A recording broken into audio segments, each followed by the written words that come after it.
Do you remember that old TV show Ghost Rider? As a kid, I was like, sick, they have a ghost that sends them messages. As an adult, I'm like, that's freaky, a ghost? Well, today we are hopping straight into the slightly creepy ghost world of Above and Below Haunted. Welcome to the wetlands, where the views are stunning, the caves are mysterious, and the uninvited spectral guests just won't leave. Above and Below Haunted is a worker exhaustion village builder with storytelling adventures. It's a standalone sequel to the original Above and Below, bringing fresh, watery twist to the Arzium world. It's designed by Ryan Lockett and published by Red Raven Games. It plays 2 to 4 players, and it takes about an hour and a half to 2 hours to play. Hey everyone, I'm Ryan, and this is how I roll. Thanks for hanging out today. There's always room at the table for you, even if it's a bit haunted. So grab your lantern, come on down to the table for a closer look at Above and Below Haunted, and I'll see you back here at the end for my final thoughts.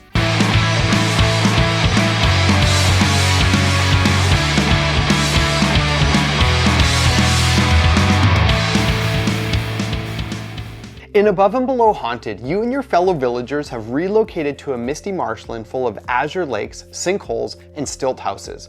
Perfect for building a cozy village, if you can ignore the ghosts. Over 7 rounds, or 8 in the longer variant, you'll recruit new villagers, harvest resources, construct buildings, and most importantly, send your exhausted crew into the caves below for storytelling encounters that bring rewards, risks, and narrative flavor. The gameplay evolves around your personal player board and villagers who get exhausted when used and don't automatically refresh each round like in most games. On your turn, you'll deploy various workers in order to execute one of the 5 main actions. Here's a breakdown of what types of actions you'll do. Explore. Assign 2 or more villagers to a cave card and roll a die which you can modify with boats. Then you dive into the storybook for an encounter that will put your explorers to the test. Success will grant you coins, goods, reputation, or other benefits, while failure will cause some minor setbacks. Build. Spend resources to add buildings to your village. These provide ongoing bonuses, income, or endgame points. Hire. Recruit fresh villagers from the central board to expand your workforce and gain unique abilities. Banish. Chase away all the ghosts that have amassed in your building, except one which you keep in place on another player's building. Sicking ghosts on each other? Talk about rude. Labor. Use villagers to gain coins and harvest resources that will fuel your income and increase the value of your advancement track. You also have various free actions you can take each round, such as putting a good up for sale, buying a good off another player, refreshing the building row if the current options just aren't good enough for you.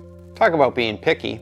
Use a boat token to gain a coin or change a die roll, or claim a new ingredient if you're the first player to harvest it. Once all players have passed, the round ends, at which point the ghosts come out to haunt you. In case you haven't guessed, this isn't a good thing. Players lose reputation for how many ghosts they still have. You also use beds to rest workers so they can be used in the next round, and then you gain income. After 7 rounds, or 8 in the long game, the game ends and it's time to evaluate your villages. You get points for goods on your advancement track, each building that you've constructed, your position on the reputation track, any bonuses printed on cards in your tableau, and cubes that you've placed on the ingredient track. The player with the most points wins and claims their rightful title as the Ghost Whisperer, while the rest of the players take a big loss that will likely haunt them for the rest of their lives.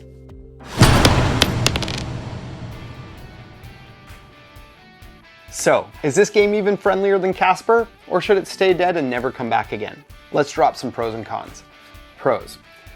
Gosh, Ryan Lockett's ability to craft incredible worlds and fascinating stories is mind-blowing. Right from the first time I played the original Above and Below through all of his other games on my shelf, and now this one, I'm just amazed by how these stories are crafted. It's like I'm speechless. It's so good.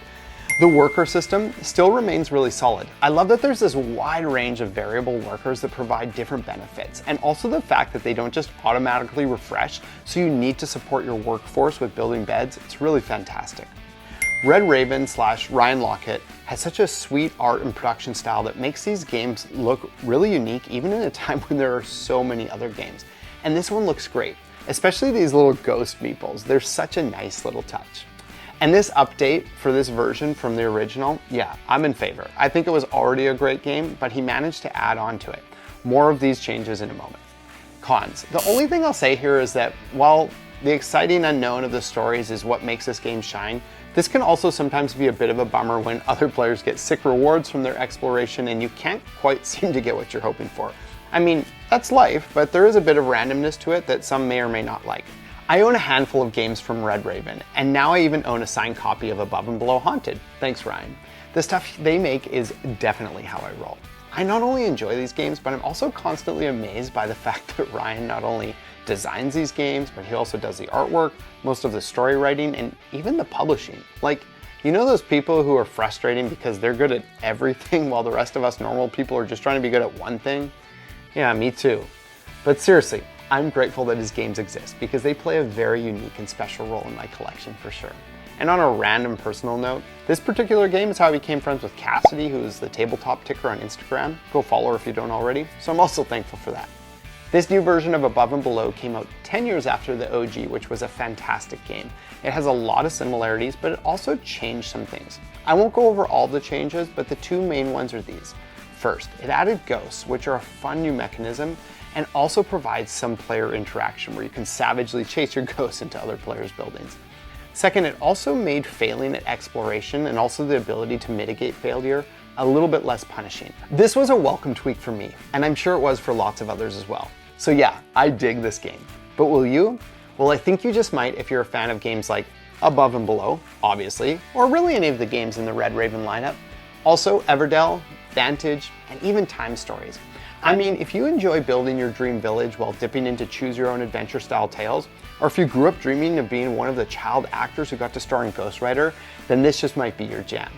But if you're deathly scared of ghosts, or you just have no idea what this silly Ghost Rider reference I keep making is, maybe it's not.